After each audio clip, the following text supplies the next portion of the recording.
This is a show about real life. Education, education, education.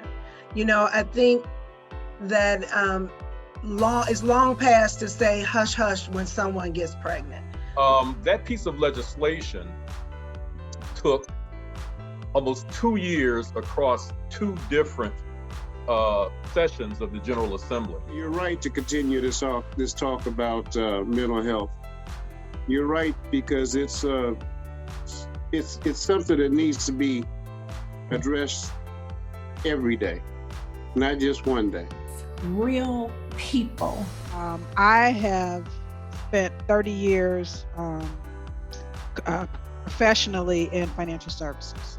I've managed in numerous financial institutions across Chicagoland. I started my career in St. Louis with the Federal Reserve Bank. I probably come with more than 20 years for sure of working in mental health in some capacity, shape, or form. Really, first and foremost, I'm somebody who's from the South Side of Chicago, born and raised there. That's my pride. Graduate of King High School in 2008. After I left King High School, I went on to the University of Illinois, where I engaged in a lot of different sort of student-led activities, including Big Brothers Big Sisters, where I really found a passion for service. Welcome to Real Talk.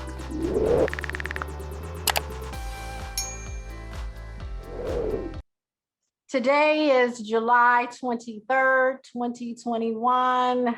I'm Merle Huckabee. This is a show where we talk about real people, real life, real issues. This is Real Talk. Happy Friday, everyone. It was a beautiful day in Chicago up until about maybe 30 minutes ago, and we started getting some rain, but it's still beautiful because we're all here. That's the blessing of it all. No matter what kind of weather we're experiencing, weather patterns, we're just blessed to be here another day. A lot always going on in Chicago, and my brother Phil B will be joining me very shortly so we can sort out some of the things that are even going on globally. I would be remiss, and I have, if I did not mention Zaila Avant-Garde, who won the 2021, she's the 14-year-old that won the 2021 Scripps National Spelling Bee. She won $50,000. Now, I'm going to tell you, it pays to spell. I just wanted to congratulate and acknowledge that because I think that is so important. She is the first, they're saying the first African-American to win the spelling bee, the first out of the state of Louisiana. The second, they're saying the second Black was a Jamaican. The winner, her name is Jody Ann Maxwell. She's from Jamaica. So you know how we have these conversations about whether if you're from Jamaica or you're this, if you're Black, or you consider yourself African American. I'm not getting into all of that. I just want to congratulate Zaila Avant-Garde, and I just say that Black girl magic. She has really done the doggone thing, and she deserves the respect. And $50,000 is nothing to turn your nose up to, but again, it pays to spell. Here in Illinois, Governor Pritzker signed a historical piece of legislation yesterday. No matter what side you're on, whether you're pro-life or you feel that a woman doesn't have the right to decide. This is a historic piece of legislation because it removes the barriers and allows access to birth control pills over the counter, where pharmacists can now dispense, evaluate, or assess and dispense birth control pills, and in some cases for free. Illinois I believe, is the first Midwest state to do this. I'm going to tell you, again, whether you're for or against, I think that, we have to make those decisions. Those are personal decisions that a woman has to make and has the right to choose. So again, that's a win-win situation and something that was a part of his platform that he had been looking to do in terms of the access to health care. I'm going to now look to see my brother Phil B. Are you there? Oh yeah, I'm here. Okay. Oh, I'm doing great out here in El Mirage. Yeah, it's rainy here. It got up into the 90s here today. I think like 94. Mhm. It's rainy here, a little steamy. So what's going on there? Did you send that weather up here, or you all are still experiencing the heat? What's going on? Talk to me. Quite honestly, I think that them forest fires got something to do with it. That Y'all get- climate change. Huh? That climate change. I mean, we Yeah. can a number of Well, things we can say. What's the that weather fire- like down there? Oh, right now it's 80 degrees. We overcast. It was raining. I went riding today. Did a little talking about some things on my broadcast, but it's nice right now. It's a relief from the 100+ we've been experienced for the last couple of weeks. Definitely, definitely. We got a lot to talk about, my brother, today. I wanna start here. Joe Biden, I think on the 21st of this week, had the meeting on the $1 trillion infrastructure bill. What you think about that? What do you have to say? And again, we're not talking about bridges and streets. We're talking Well- about human infrastructure. What's your But thoughts? Anybody ignorant enough not to understand that the infrastructure of any nation, any city, let alone the nation, are the people that live in it. That's right. And if you don't educate them people, you get what you pay for. Mm-hmm. For them to be leaving the education aspect and daycare portions of that bill off, I think it's almost criminal. So it's almost against everything the tenets of the Constitution itself, because you can't build your roads and bridges to last unless you have people that understand the technology behind it. And we're losing a whole lot of skilled workers every day. It doesn't make sense to me. I think as it was proposed originally, Uh-huh. so shall it be, because that was a great idea. That's the kind of thing, that was the kind of FDR thinking that we needed at this time. So you think that President Biden is definitely on the right track? He's on the right track, and 57% of the country also agrees with me, because he's got a high approval rating right now. Yes, I was looking at that. Some of the things, some of his tactics, I don't agree. Although I mentioned one time about pullout in Afghanistan, Mm-hmm. but I don't know if you caught it last night. Airstrikes against Taliban positions last night. Mm-hmm. So I think he understands what he needs to do, especially rebuilding the country. The problem is, why is it taking so long? Yeah. Why is the infrastructure bill, the voting rights bill, the George Floyd Justice and Policing Act, why are these things taking so long? Why? Because of the filibuster. Mm-hmm. Mm-hmm. That little thing that's been a depressive tool for forever. Mm-hmm. But yeah, we're on the right track to make tomorrow better. Yeah, I believe so too. Definitely good questions in terms of why is it taking some of these things that we have been looking forward to. I think that we're getting there. We're talking about living in a democracy, in a democratic society. instead of a Napoleon society or a dictatorship. Mhm, So mhm. we have to allow the process to take place and hope that bipartisan ship does weigh out and common sense weighs out.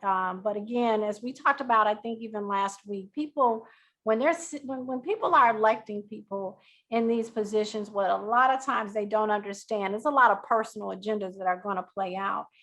And it always does come back to that. And I think that in the forward thinking, our president and our vice president, I mean, they definitely have a platform. They definitely have things that they want to accomplish. And I'm sure a lot of things that they're trying to undo from the Mhm. previous administration. One thing though about this infrastructure, and we were talking about it, I don't know about you, and I don't know about everybody else, but I can tell we definitely have a labor shortage going on.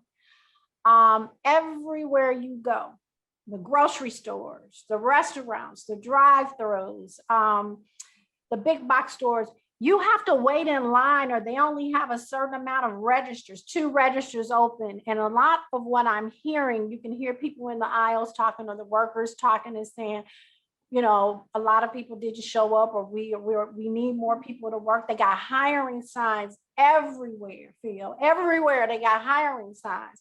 Now, when you and I were coming along, it was $3.35 an hour, $2.85. I think I can remember Exactly. $3.35. So now we know that it's $15 an hour in some places, 13 others, 14 in others. I mean, that kind of money back in our day, $3.35 was a lot back in an hour in our day.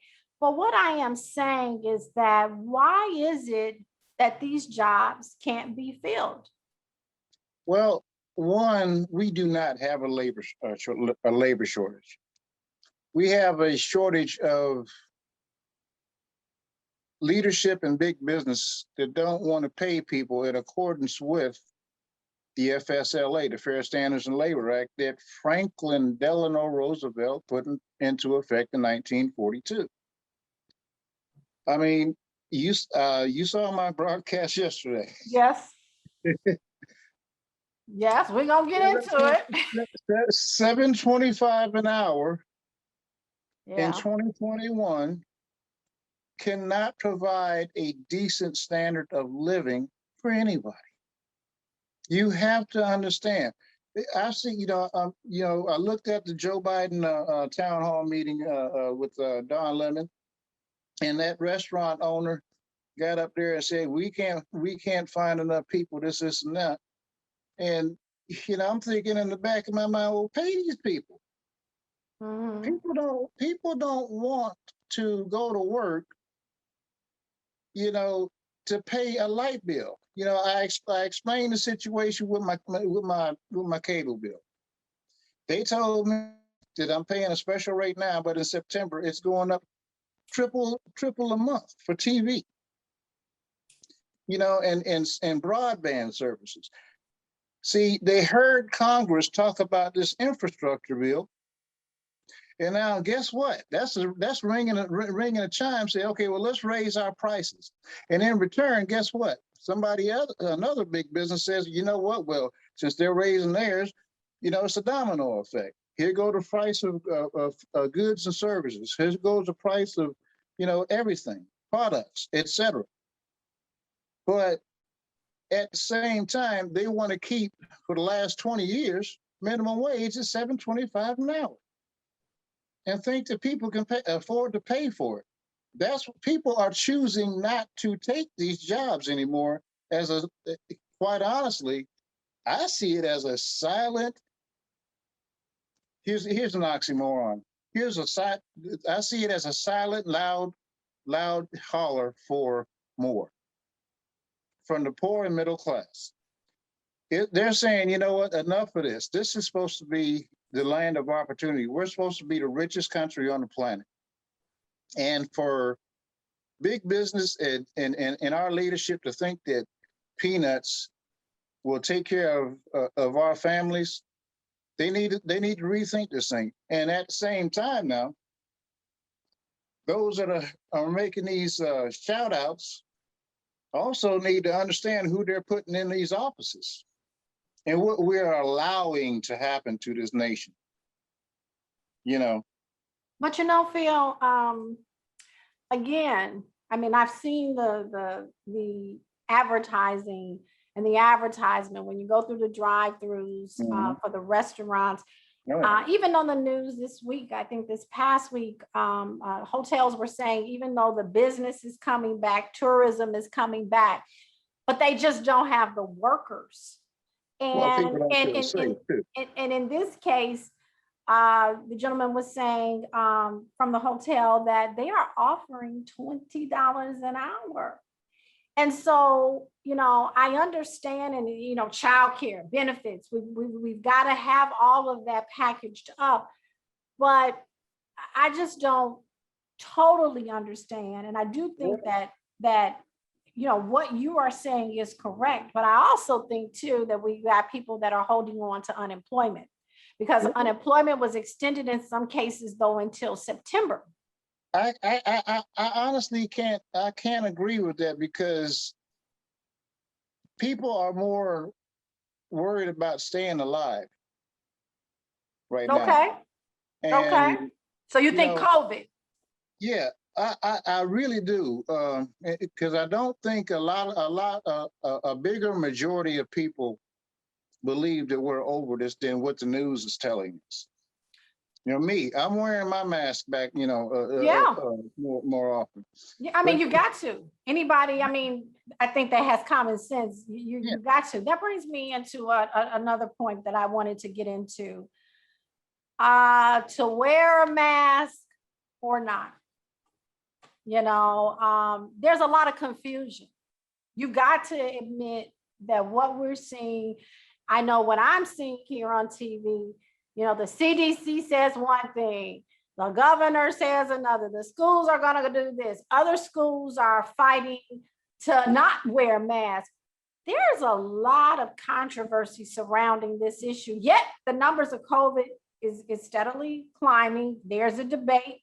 Some people will say, well, yeah, the majority of the deaths or the deaths that you're seeing and the numbers that are rising are people that are unvaccinated.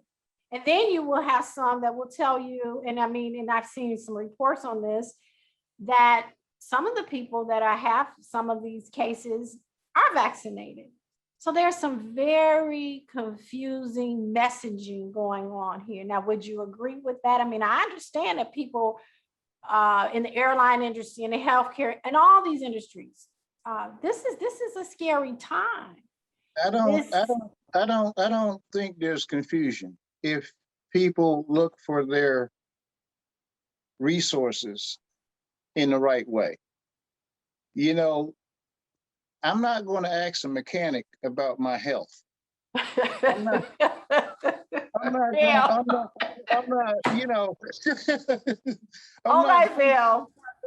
going to trust Jim Bob on the darn corner when it comes down to my life and my family. And that's what I'm talking about. People are listening to anybody with a bullhorn. They listen. I said it on my show. Don't listen to the president. Don't listen to the governors. Don't listen to no community leaders unless they title begins with PhD. Mm-hmm. Because if you do, you putting yourself at risk. I'm an architectural engineer. I told the people on my broadcast, don't even listen to me. Don't even listen to me. Go to your doctor. Go to your professional scientist that has been studying this stuff for 40 years. And we now know that this COVID-19 has actually been known for 40 years, quite honestly. It just didn't break out into the community till recent. Right. But that's why they were able to develop these vaccines. Mm-hmm. They started the research back in the 70s. That's why people will get it. The little nanotechnology that people are going around thinking that it's going to turn us into a zombie apocalypse or be brainless, mindless wonders going on. Well, I've heard too, now to add to what you're saying, that we will become magnets, or we're magnets. Have you heard that one? Yeah, and I had a magnet on my broadcast. I did just like this. I said it didn't. I'm disproven. I know. It's just the range of stuff that goes on. But Yeah. look at the sources of where it's coming from. Look at the sources. These are people that have been lying to you for decades, not just the last 5 years, decades. Mhm.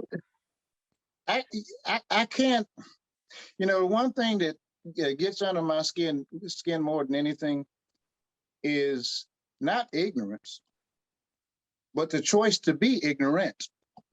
Mhm. Especially when you have the tools to do research and have the education to understand real results. I'm gonna listen to the CDC. I'm not gonna listen to Fourth and Vine. I'm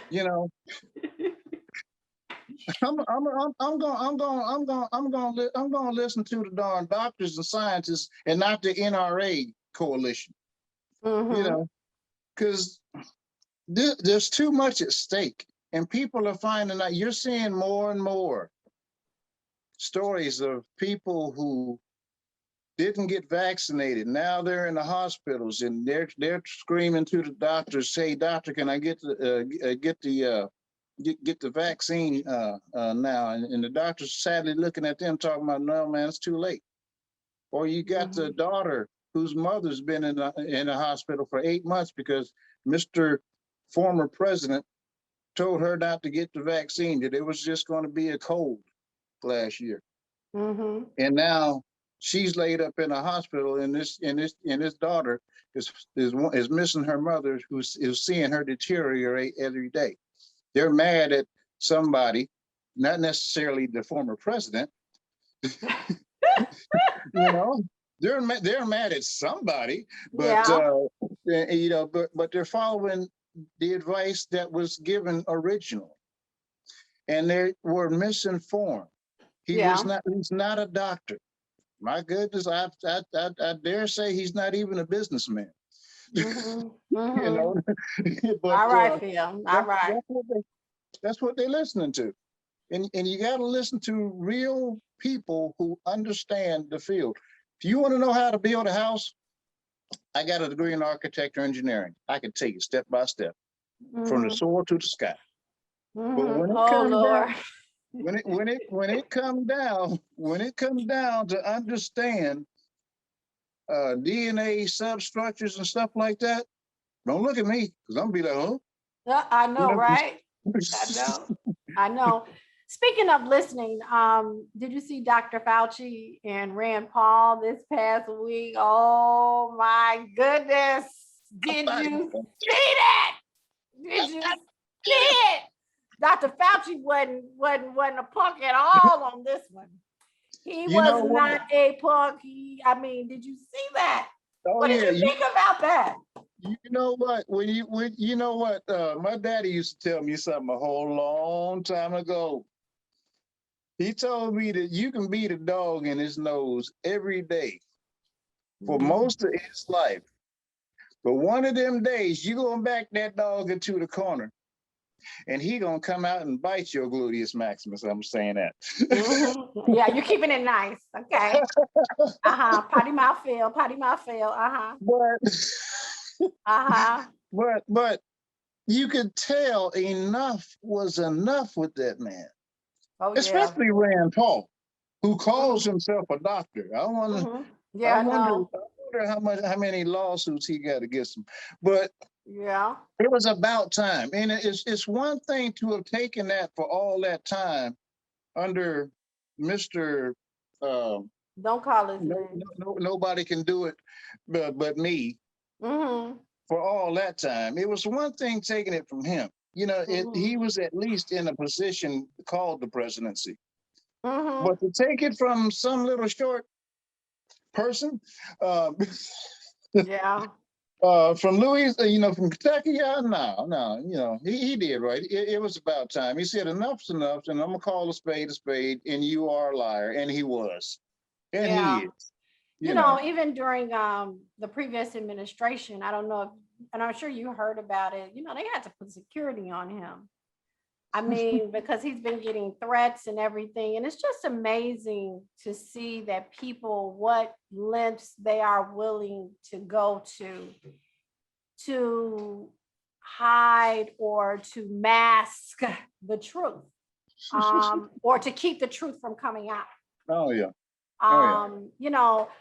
I do believe, and I think we were talking about this, people's right to choose to be vaccinated. I know some people who are they're dead set. They're just not going to get the shot no matter what you say because, of all the theories behind and the conspiracies. But, again, I think that people do have the right to make that decision. It's a personal decision. Even with my youngest daughter, she got her second dose today. Let me interject a Go thought ahead. on that. Go ahead. But what if, from the beginning, the message was unified from the start? Right. How many Exactly. hundreds of thousands of lives may have been saved just taking the precautions that the CDC outlined from get-go? I agree. It was not a unified message. Exactly. It wasn't. And that further fuels this confusion and these choices that people are making. Right. And that's why the division, you have the division. And, they are making a projection that by time, by the way, the Olympics started, opened up today in Tokyo. And I was reading an article and it was saying that they are projecting by the close of the Olympics that we're going to lose probably near 100,000 more lives to COVID. Yep.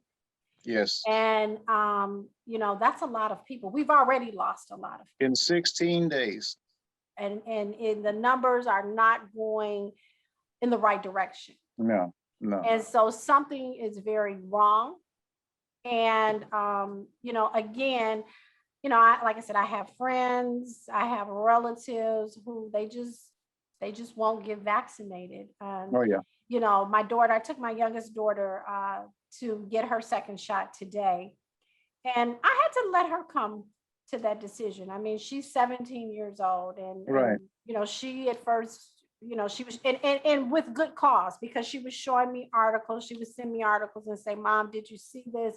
Because there are some people who may have had reactions to the shot or something else may have been going on. We really don't know all of that history, but it is of concern and mean that she's doing her due diligence because she wants to know, hey, is this the right thing to do? I mean, it's not a lot of people that do their due diligence in looking and researching, but she made up her mind to go and get it. And so we are there, and I'm glad about it. And my oldest daughter. But you know what I respect about that? What I respect is that instead of vocalizing to other people her objections to something that she had not researched, she took her time to find out the information. And then, based upon being armed with that truth, she made her decision. And that's what I've been encouraging people to do all along. Don't be listening to Leroy or Joe Bob on the street, because Joe Bob in the hospital now. I just seen an article. There's another radio show host. He was on the airways preaching, don't get the vaccine. Guess where he at?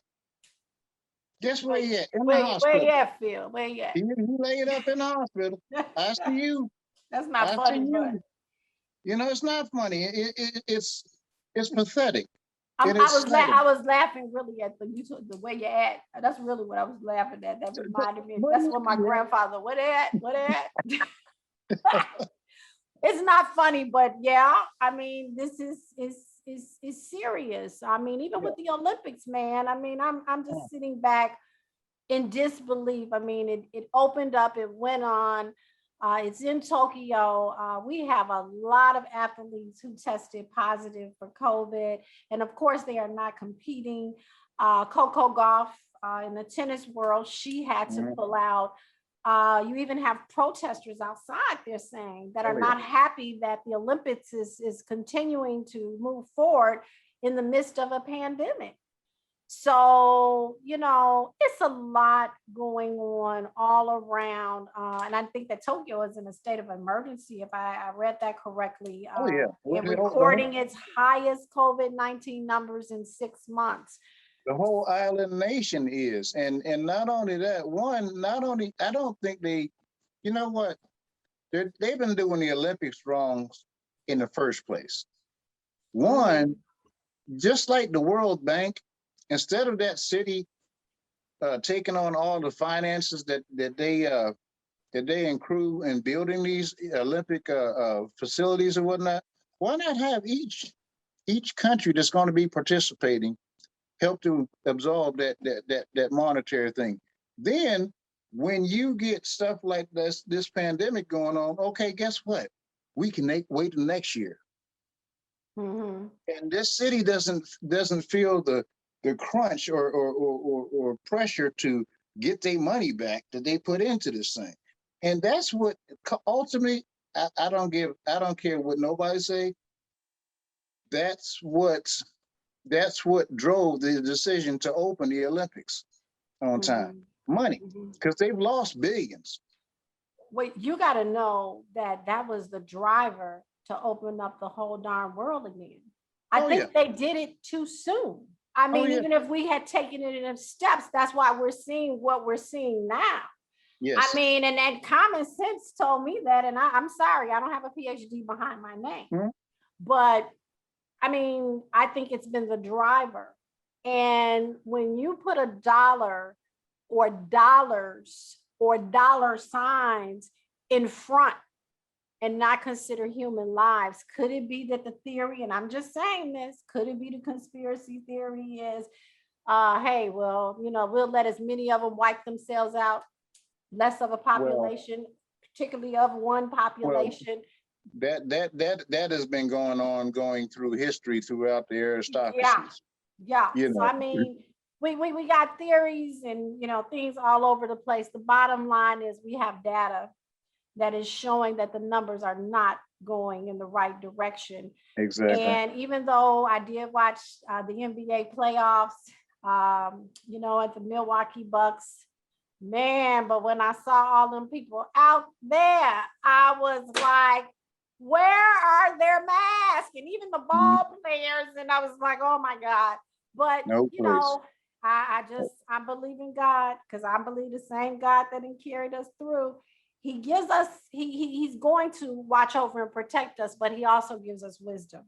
He's a God of wisdom. And so I think that too, we've got to acknowledge that piece. And I don't want anybody sending me any notes. I mean, that's just my personal belief. You can keep the notes, Hey, Phil, you were going off on your broadcast. I want to talk about these cable bills and AT&T bills before we go.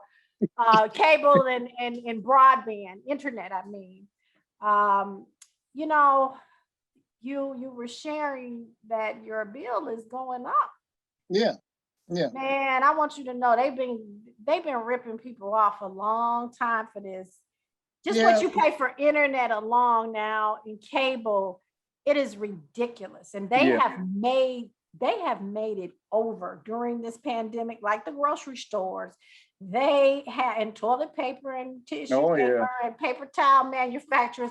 You can't tell me they made it over. Do you hear me? Like fat pigs, they made it over. They have milked the cows. They cannot say that they have not made any money, because they have made a bunch of money. But these cable bills, let's talk about that. These internet bills, the part of the infrastructure, I think, is going to be about broadband. Is broadband? Okay. Yeah. Look, Broadband they heard about what was being. They heard about what was being introduced, and they made plans then. you know what, since broadband going to be everywhere, and they're also talking about, not have done yet, but also raising the minimum wage. Okay, let's boost our prices. See, it's all interconnected.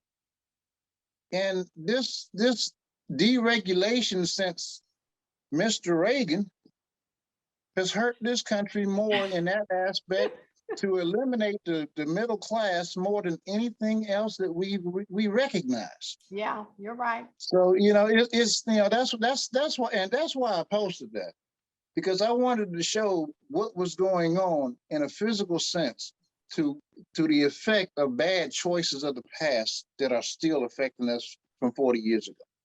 Mhm. And people believe in the hype. It's time to get real and see what people are willing to put up with. That would be considered the You know. rural counties. You know, Anthony is bringing up a good point. He's saying that the rural counties only have DSL. Mm-hmm. So, Mhm. what's the deal? What's the deal? There's a reason for it, because the numbers ain't there, the money ain't there, but you're Mhm. also getting a high increase of people moving, Right. to these areas. So now your infrastructure has to support the migrancy, the immigration to these areas. And guess what? If you ain't got the dollar, for them it ain't making no sense. And that's where we lose a lot of resources. See, when you make things affordable to some and not to others, it lessens the resources that you can draw upon for creativity of the future. Jeff Bezos, Man. look here. Everybody talking about them two men flew to space. Here's the difference between the two. Branson went up there, had him a little joyride. Bezos took not only the youngest person, but the oldest person ever to go into space up with him. And guess what he did? Guess what he did when he landed? He said, "Now I showed you what we're trying to do to build a better tomorrow for mankind. But what's going on now? I'm gonna do something about that." He gave $100 million. $100 million to what's the Van Johnson, Van Jordan, CNN, a contributor, Yeah. and I and think Chef so. Andres. Chef Andre. Yeah, I remember that. Yeah, $100 million, and he said, "Do what you want," and $100 million a piece. yes, a piece. And he said, "Do what you can with this." And first thing Van said was, "You know what? Do you know how many people I'm going to help?" Chef Andrews said, "Do you know how many people I'm going to be able to feed?" That's something that not only did he do something for the advancement of mankind, he did something for the human condition. Right. Right. And that's what it's all about. That's why God put us here. Mhm. That's why you become a billionaire, to leave a legacy of help in improving what God told you to do. You can't take it with you. No, you can't. You cannot take it with you, but you can definitely make it better for those coming along. Well, I certainly would have liked if he had made a donation to us. Hey, I'm not gonna turn it down. I loved it if he had made us a donation. It's definitely something to think about. And I mean, you are right, absolutely. We are here, to help. Mhm. We're supposed to love one another, but we are supposed to help in this journey, in our journey here. You brought up something on your broadcast. This was funny. I'd be cracking up at you because you are funny. I agree with a lot of things you're saying, and then I'd be sitting there like potty mouth Phil, potty. Anybody who watches this broadcast, they will know what I'm talking. But you do. You speak your truth, and you were talking about, this was so funny to me, about your challenge to, is it Tucker Carlson? You were okay, I see the boxing gloves. You ready? Come on out. Yep. you were challenging him. Talk to me a little bit about that. Well, January 6th, a black man who just happens to be a Capitol Police officer Yes. saved Vice President Pence's life, quite honestly. Yes, he did. Saved a lot of them's life.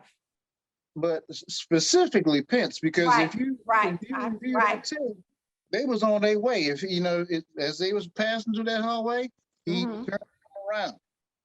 Mm-hmm. Had he not did that, what would we be talking about now? Now, what was he called in the process? The N-word, being degraded to his face. So a federal employee, somebody in the Capitol, the seat of democracy, being subjected to that kind of vitriolic hate. And for Tucker Carlson to sit up there and call that man an angry leftist radical. This is the police officer, by the way, Yes. that they backed the blue. Mm-hmm. Mm-hmm. To say that, you know what? Yeah, we can put on the gloves or not put them on.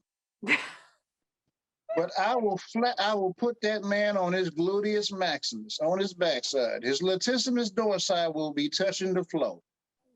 Yeah, you was hot about that. And I mean, I understand, but the respect has never been there. It's never been there. Even when, President Barack Obama was president, they were saying a lot of things that they would never say to another president. They were disrespecting him. The disrespect, I'm not saying that it's right, but I just want to acknowledge it's always been there. Look, respect is one thing, but common human decency. Yeah. Common human decency. You do not have to like me because of my opinion. A lot of people don't, but at least have the common human decency to understand that yes, I have a right to be here. I have a right to breathe the same air that you do. That if I'm doing my job and doing it with all my heart, don't come try to degrade who I am or remove me or put me below the human Belittle, scale. yeah. And that's why I was fired up. I felt that. Mm-hmm. I felt when he said when Tucker Carlson said that, I just felt it. I know. And I'm like, why did they allow this? Mm-hmm. Nothing. Nobody has addressed it to the point where he will lose a position, lose his job, or anything like that. But if it had been the opposite way around, now I do want you to know that there would have been, some. They'd have tried to exile one of us to Siberia somewhere. Yeah, definitely, definitely. Well, Phil, it's so much that we can talk about every time that we come on this show. I mean, it's so much going on. I don't know if you got to see here in Chicago on the we I don't know if you've heard about the expressway shootings, but I think we had 100. Yeah, 100. It was either 134 shootings this year already. What is going on? And I think 41 or 41, something like that, have been on the damn Ryan Expressway. An expressway, that we take. It's sad because you have to think about these kinds of things when you're getting ready to get on the expressway. The thought will cross your mind. I mean, I've prayed about it. I've believed God for it early in the morning and pray about it every day, and for my family and my friends and their families. But we are living in a different kind of world. And I really do believe that it's about good and evil. I really do. I do believe it's about good and evil, but I also believe, like we talked about last week, the genocide that the grandparents would say that it was drugs that was going to wipe us out, that it's guns. It's guns, because these people really don't realize who are committing, or nor, are they educated enough to know that you are decreasing your own population. And you want to talk about a race theory, and you're playing into the hands of what it is that the said, theory has been to wipe out a race. Listen, there's something that goes along with guns and gun violence that I don't know. A lot of people don't give it the time of day to think about.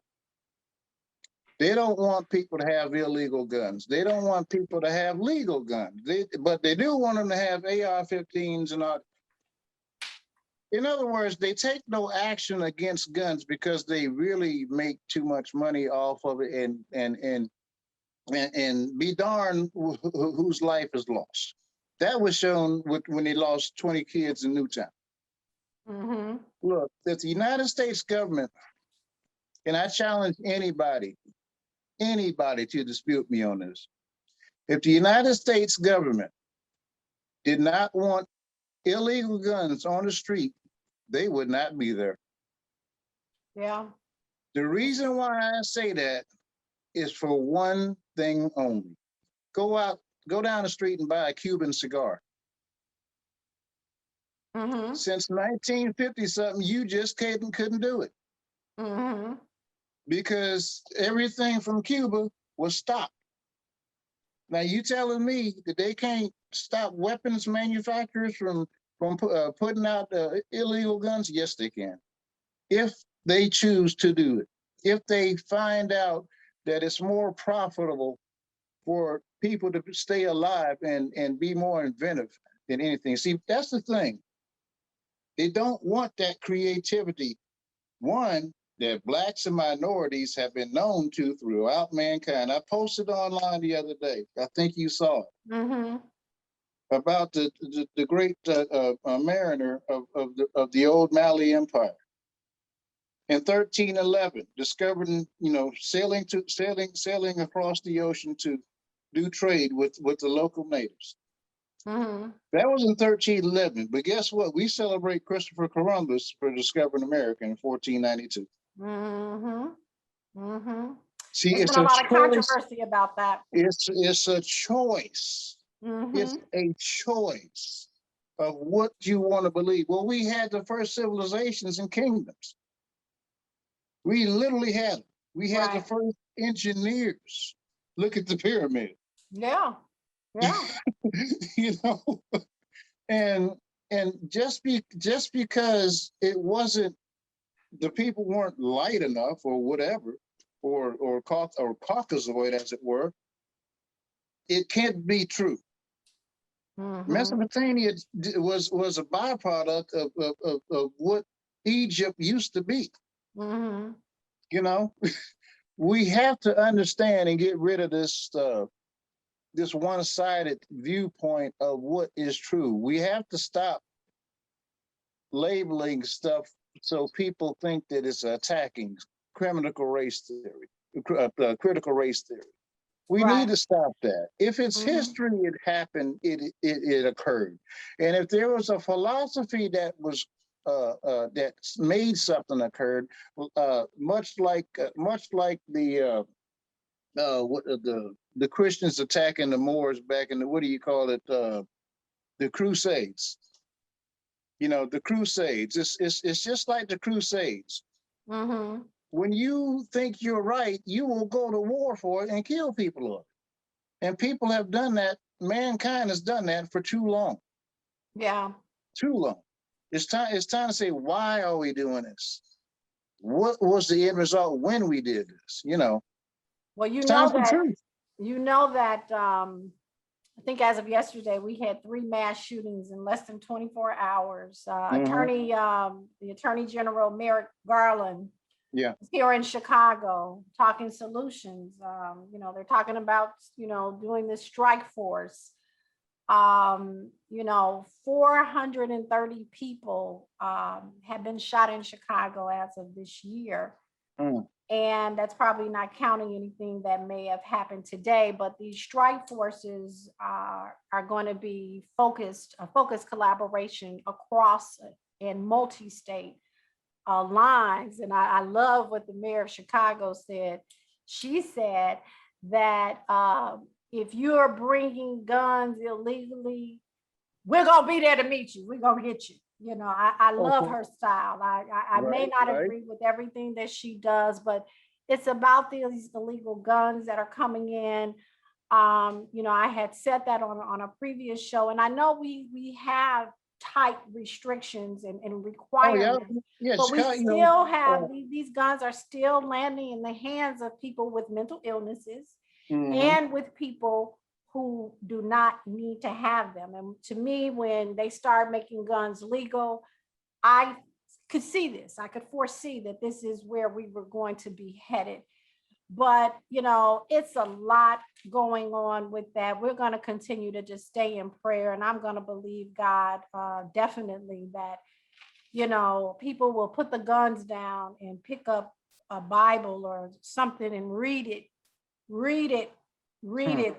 because there's a lot more positive things that you could be doing than just going around and randomly shooting. Even if somebody cuts you off, it was a man on the news where I guess he mistakenly or someone cut someone off and they just started shooting. Yeah. I mean, and I've Yeah. seen just in driving, people just cutting people off and doing all of that. But you know what, man?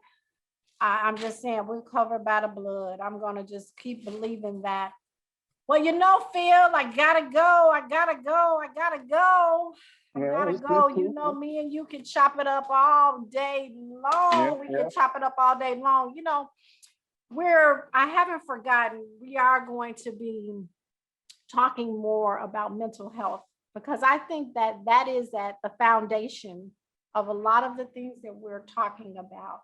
Well, I took my daughter to the doctor this past week, and I was so glad to see that the providers are starting to do a survey for kids that are 12 to 17.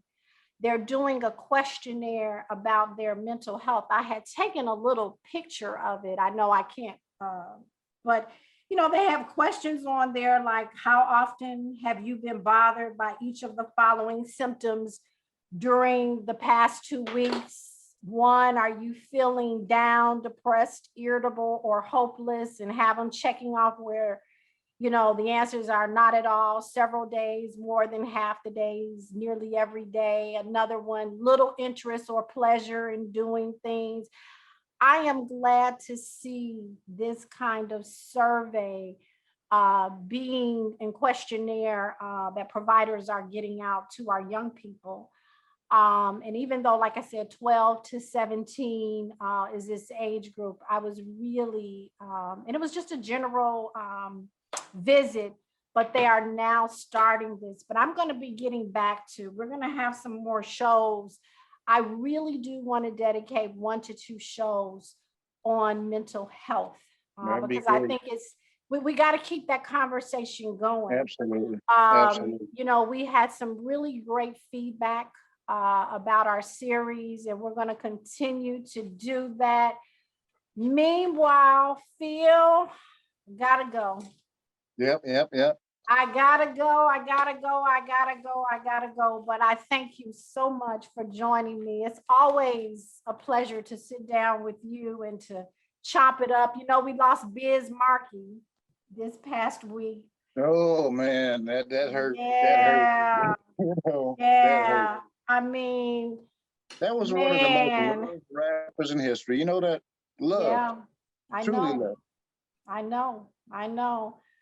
So we have to cherish each day Yeah. that we're here, and we thank God. Thank you so much for joining me, my brother. It's always good to hear you and tell everybody how you close your broadcast. Ladies and gentlemen, you can find Phil on Facebook under Philip Bynum. And how do you close out your broadcast, Phil? You can't go with it unless you close it out. Tell me how you close. Tell everybody how you close it out for those who don't know.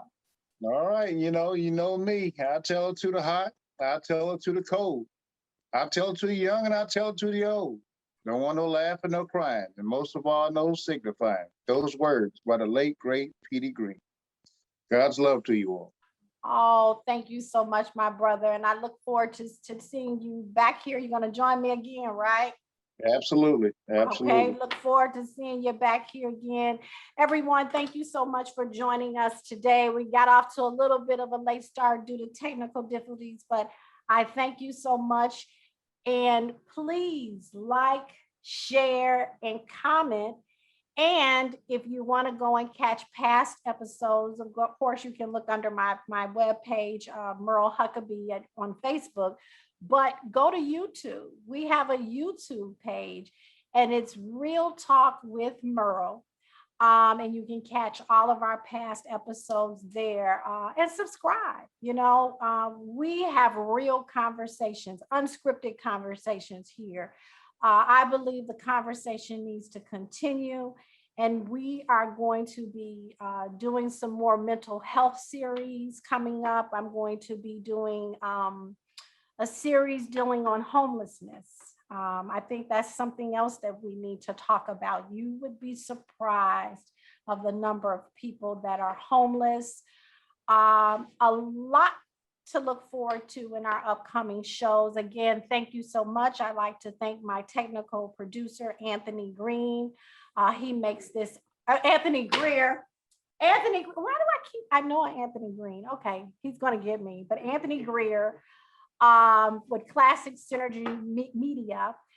And again, thank you so much. I want everyone to be safe and enjoy this beautiful weekend. We'll see you next week back here on Real Talk.